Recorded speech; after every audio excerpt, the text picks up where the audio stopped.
आगे हैं सूर्य मंदिर के अंदर और ये है यहाँ का मेन मंदिर जो है कर्तामल सन टेम्पल। यहाँ पे अंदर फोटोग्राफी वीडियोग्राफी अलाउड नहीं है, बट हमने यहाँ पे एक सूर्य भगवान की मूर्ति देखी और काफ़ी सारी हमने चारों तरफ मूर्तियाँ देखी, को अलग अलग देवी देवताओं की, विष्णु की, और हमने यहाँ पर शिव भगवान की शिवलिंग देखा। काफ़ी सारी चीज़ें हमने ऑब्जर्व करी।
इजराइल की और क्या महत्वता है वो हमारे को भैया से पता चलेगा। तो भैया आप सबसे पहले ये बताइए आपका नाम क्या है? मैं हरीश सिंह बिष्ट। हरीश सिंह बिष्ट, हाँ जी। यही है कटारमल के। अब ये है सूर्य मंदिर जहाँ पर भी खड़े हैं। कह सकते हैं कि भारतवर्ष में पहला जैसे एक जहाँ आप आध्यात्मिक केंद्र कह सकते हैं। तो मंदिर के बारे में जानने से पहले एक छोटा सा जानकारी ले लेते हैं हम उत्तराखंड के बारे में, जहाँ आप आए हैं अभी। देखिए उत्तराखंड दो हिस्सों में बटा है, एक गढ़वाल वही कुमाऊं। जो गढ़वाल था, अगर आप हमारे आप जो ग्रंथ है उनके हिसाब से जाओगे तो केदारखंड, और जो हमारा कुमाऊं है ये मानसखंड। अरे कुमाऊं कहाँ से आया? कुमाऊं शब्द आया है कुर्मांचल से। और कुर्मांचल आया था, आपने सुना होगा भगवान विष्णु के एक कच्छप अवतार है ना, कुर्म कहते हैं ना, तो उसी के ही आधार पे तो उसे कुर्मांचल कहा गया। ठीक, तो आप है इस समय कुमाऊं में। ठीक, कुमाऊं के अल्मोड़ा डिस्ट्रिक्ट में। ठीक, अल्मोड़ा डिस्ट्रिक्ट में एक 15 किलोमीटर दूर जब आएंगे तो एक गांव है हमारा प्यारा सा कटार वन, कटार। जहाँ आप एक तरीके से आप इसे कहोगे कि जहाँ सूर्यदेव विराजमान है, सूर्यदेव आपको लिए बैठे हैं कि आप आइए और दर्शन कीजिए। जैसा हम कहते हैं ना कि एक जो हम कहते हैं कि पृथ्वी चलती है, सूर्य अपनी जगह रहता है, लेकिन चलता कोई भी है, लेकिन चल एक जना रहा है। लेकिन आप यहाँ ये कहेंगे कि आप सूर्यदेव बैठे हैं आप लोगों के लिए की प्रतीक्षा में। लेकिन अब हम सीधे आते हैं कि अब यहाँ का इतिहास क्या है, यहाँ की हिस्ट्री क्या है, यहाँ का इतिहास क्या है। तो हम कोई भी जगह की अगर इतिहास जाने या पढ़े, आज हमको इतिहास कहाँ से पता चलता है। एक आप कह सकते हो जो हमारे धार्मिक ग्रंथ है, जी बिल्कुल, ठीक, और एक वो कह सकते हैं जिसे हम मॉडर्न हिस्ट्री कहते हैं, जो जब से है किसी ने स्पेसिफिक अपने नाम से लिखा है। कोई भी Correct. इतिहासकार है उसने अपना नाम दे के लिखा है, अपने कोई ऑथर है अपनी किताब में लिखा है। तो हम अपना जो हमारा सनातन धर्म जिसे हम कहते हैं, हाँ जी, अपने पौराणिक ग्रंथों के हिसाब से वहीं से स्टार्ट करते हैं कि इसकी पहले, देखिए हम पहले यहाँ ये इसका स्ट्रक्चर क्या है, यहाँ क्या साइंस है, उसके बारे में बात करें। उससे पहले हम जानते हैं कि आध्यात्मिक केंद्र क्या है, जिसे हम कहते हैं कि जो हमारा सनातन धर्म है। तो सतयुग में चले जाते हैं आप। भाषा टीका, जो रामायण है, भाषा टीका के मानस खंड के 21वें और 22वें अध्याय में इसका वर्णन स्पष्ट रूप से लिखा गया है। अच्छा, कि जब माँ महिषासुरमर्दिनी का वो हुआ था, कालिका का अवतार हुआ था, तो उस समय जो महिषासुर राक्षस था बहुत विकराल था। हर कोई जानता है कि अगर आपने थोड़ा सा भी वो है तो उसके जो महिषासुर था, जो कोई भी राक्षस है, जो भक्त थे परम भक्त शिव के ही थे। बिल्कुल। तो वो उनके दो सेनापति आ जाइए, सुग्रीव और काली, ठीक। तो दोनों जब आते हैं तो जिन्होंने शिव आराधना की, सबने वरदान मांगा, ठीक है। देखिए कि आप तब का इतिहास देखिए कि उन्होंने, देखिए आप सीधे से ये लीजिए कि क्या मानसिकता थी, किनकी मानसिकता थी कि हमें स्त्री नहीं मार सकती है। उन्होंने देवताओं से वरदान मांगा कि हमें ऐसा वरदान दीजिए कि हमारा वध किससे हो, सिर्फ कोई एक महिला, जिसे हम स्त्री कहते हैं, जिसे हम फीमेल कहते हैं, वुमेन कहते हैं, वो मार सके। मतलब वो मानसिकता एक दानव की थी तब, जो आज भी कहते हैं कि अगर हम किसी स्त्री, हमको किसी भोग गिलास की चीज है, पैर की जूती है, तो वो किनकी मानसिकता थी, आप वहां से सिर्फ राक्षसों के दानव जो थे उनकी मानसिकता थी कि वो ही हमको नहीं मार सकती है। क्योंकि आगे से जिनसे वो वरदान मांग रहे हैं, जो मतलब सृष्टि में जो बैठे हैं, जो यहीं बैठे हैं, शिव जी से उनसे वरदान मांगे कि स्त्री हमको मारे। और शिव जी सर से बोल रहा है कि हाँ तुमको एक स्त्री ही मारेगी। मतलब उनको पता है कि भाई तुम क्या कह रहे हो, तुमको मारने के लिए हमारी तो जरूरत ही नहीं है, तुम तो हम एक पल के तुमको ना मार सके, वो तो मारेगी। तो कहते हैं ना कि हर उसमें एक कोई ना कोई तो अकलमंद होता ही है। तो उन तीनों में से एक था कालनेमी, तो वो बड़ा अकलमंद था। उसने कहा भाई जो पूरी सृष्टि को जन्म दे रही है, जिसे हम प्रकृति कहते हैं ना, जो हमारा पूरा पर्यावरण है, तो हम किसे प्रकृति तो कहते हैं ना। तो वो कहते हैं भाई जो जन्म दे सकती है वो मारने में उसको कितना दिक्कत हो रही है। बिल्कुल सही, वही तो तुमको जन्म दे रही है, उसको मारने में कहाँ दिक्कत होगी। तो उसने कहा ऐसा नहीं, इनकी तरह वरदान नहीं चाहिए। उन्होंने कहा मुझे थोड़ा अलग से वरदान चाहिए, कि मुझे ऐसा वरदान दिया कि कोई आए, एक इंसान, चाहे वो दानव हो, गंधर्व हो, कोई हो, वो 9 ग्रहों को बांधे पहले 9 ग्रह को बांधे अपने अधीन करे। क्योंकि उसको लगा था ऐसा कभी नहीं होगा कि 9 ग्रह एक जगह पे ठहर जाए। 9 ग्रहों को मतलब कोई अपने अधीन कर ले, कि आप वो जो 9 ग्रह हैं हमारे, उन सबको किसी एक ही इंसान के बस में है। वो जैसे चला रहे वैसे चलेंगे। अच्छा ठीक है, ठीक। तो और वो है, तो उसने तब यहाँ से उसने कहा था इससे ऊपर एक शिव मंदिर है, इससे ऊपर। तो वो शिव भक्त जो था, तो आप जहाँ से आए वहाँ से कोशी नदी ना, हम सब कोशी नदी के नाम से जानते हैं। तो वहाँ से वो जलाभिषेक करता था रोज, ऊपर जाके, मतलब कोशी नदी से पानी लेता था। और ऊपर यहाँ इस मंदिर के ऊपर, हाँ ऊपर एक शिव मंदिर अभी भी है। हाँ, अच्छा, उसके वहाँ पे वो जलाभिषेक करता था। उसने कहा कि मेरी मृत्यु तभी हो सूर्यदेव की पहली किरण के साथ, और वो भी तब जब मैं क्या ना कर सकूं, जलाभिषेक ना कर पाऊं। तो ठीक है, कालिका अवतार आई, मारने कौन सी बड़ी बात थी, महिषासुर को भी मारा, सुग्रीव को भी मारा, और भी साइदानों को मारा, तो कालनेमी रह गई। तो वक्त भी था, उसके बाद सत्ययुग आया, फिर आया त्रेता। त्रेता में क्या हुआ, फिर आया एक दानव। अब दानवों के रूप में भी कह सकते हैं, जैसे मैंने कहीं पे एक कोडिंग पढ़ी थी, शायद सोशल मीडिया में ही पढ़ी थी, कि कहते हैं ना कि राम जी वहां जाके लंका जाके सीता माँ को बचा के लाए ना, तो ये राम जी का पुरुषार्थ था, कि उनकी ताकत थी। लेकिन सीता माता उनको सही सलामत मिली ना, ये रावण का एक मर्यादा था मर्यादा कि वो मर्यादा ही में ही रह रहा था। सही तो कहा। वो पैदा हुआ जो ज्ञान, जैसे हम कहते हैं उसके 10 सर थे, वो 10 सर इसलिए क्या था कि उसके पास इतना ज्ञान था। कुछ देखिए ज्ञान वापी रावण आपने, हम कहते हैं 10 सर थे, कोई 10 सर नहीं थे उसके पास इतनी विद्या थी, उसके पास इतना ज्ञान था कि वो 10 सरों पे एक साथ था। 10 दिमाग में जितना ज्ञान आ सकता एक दिमाग में था, तो उसको हम दशानन इसलिए कहा गया। कोई ऐसा नहीं है कि उसके 10 सर थे, करेक्ट। 10 सरों का ज्ञान एक सर में था। तो वो हुआ, उसने 9 ग्रह बांधे।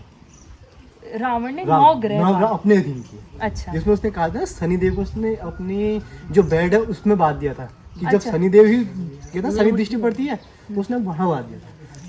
गलती की, मुक्ति चाहिए थी, सीता माता का हरण किया। फिर गए हनुमान जी। जब हनुमान जी वहां गए तो सोने की लंका जलाने से पहले उन्होंने 9 ग्रह मुक्त किए। अच्छा। सोने की लंका जलाने से पहले 9 ग्रहों को मुक्त किया रावण से। हाँ जी।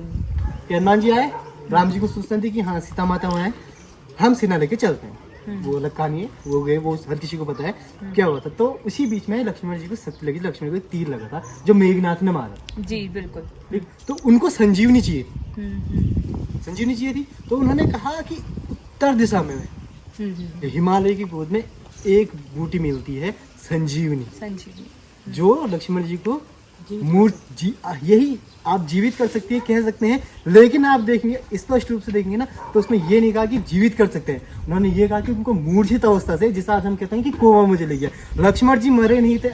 एक अपभ्रंश में लोग कहते हैं कि कैसी संजीवनी किया, जिंदा मरे हुए को जिंदा किया था। लक्ष्मण जी तो मरे थे ही नहीं, मूर्छित थे। वो तो सिर्फ मूर्छित थे कि उनको हम कहते हैं ना कि हमको अगर इस इंसान को इतनी देर में ये मेडिसिन मिल जाती तो ये बच जाता। करेक्ट। तो उनका भी यही था कि अगर 12 घंटे के अंदर सूर्योदय से पहले उनको ये मेडिसिन दे दी गई तो ये बच जाएंगे।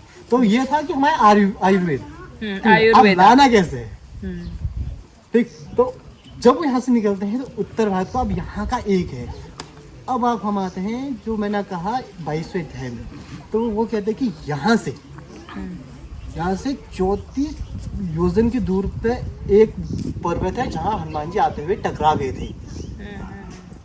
द्रोण पर्वत, जो आज का दुनागिरी है। अच्छा, वो यहाँ से 34 योजन, आज 34 योजन यहाँ से वो कितने 64 किलोमीटर दूर है। अच्छा, यहाँ से 64 किलोमीटर दूर द्रोणागिरी पर्वत, दुनागिरी, तब का द्रोण पर्वत आज का दुनागिरी। आप कहीं भी जाए वो एक माता का शक्तिपीठ है।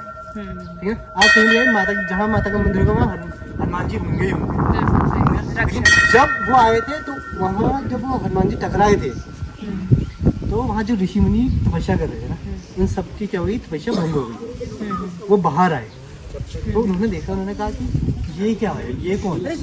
तो उन्होंने कहा ये तो हनुमान है। उन्होंने कहा देखो मैं राम काज से जा रहा हूँ, इसलिए आप लोगों की तपस्या भंग होगी। उन्होंने कहा अगर यही काम किसी एक साधारण इंसान, अब फिर से यहाँ देखिए हम कहाँ चले जाते हैं कि आज हम कहते हैं कि कोई सुपीरियर है उसको सजा नहीं मिलेगी ना, तो वो कहते हैं यही काम अगर किसी साधारण इंसान ने किया होता ना तो हम उसको श्राप नहीं देते। आप हनुमान है, आपने इतनी बड़ी गलती की तो आपको श्राप मिलेगा ही मिलेगा। तो उन्होंने कहा था आप इस पर्वत में नहीं पूजे जाओगे।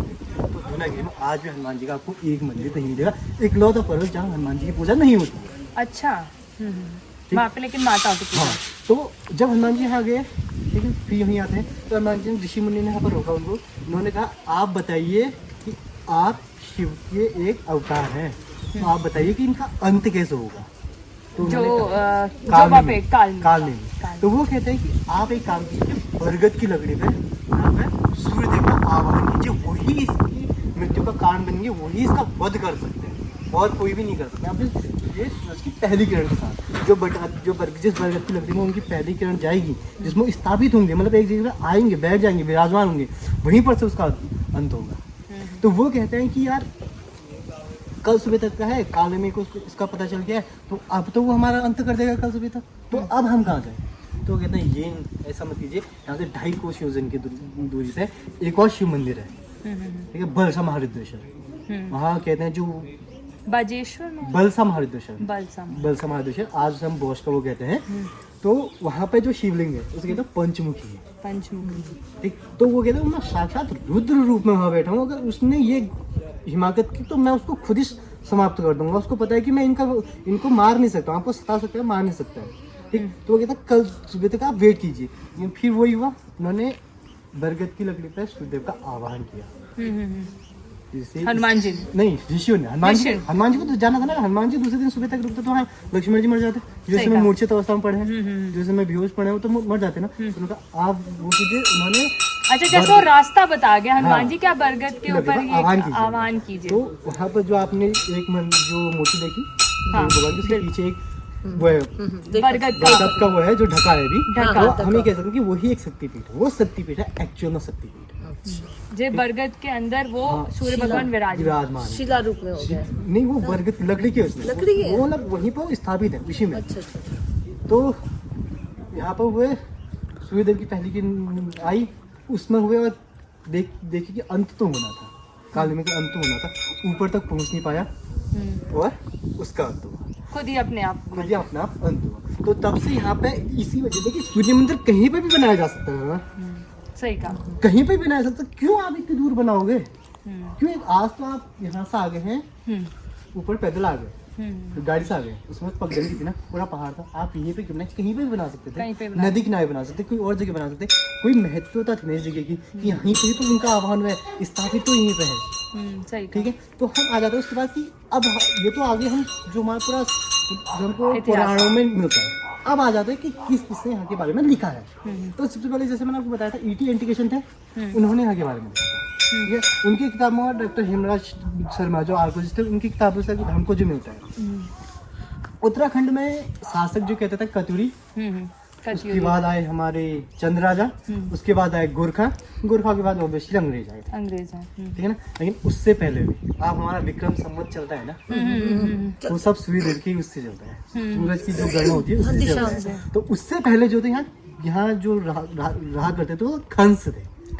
खंस जो थे वो मतलब गुफाओं में, जिसे हम कंदराए कहते हैं, उनमें रहते थे। तो वो थे बहुत पूजा पाठ वाले, मतलब गणना उनकी ही थी। तो घूमते बताते हैं।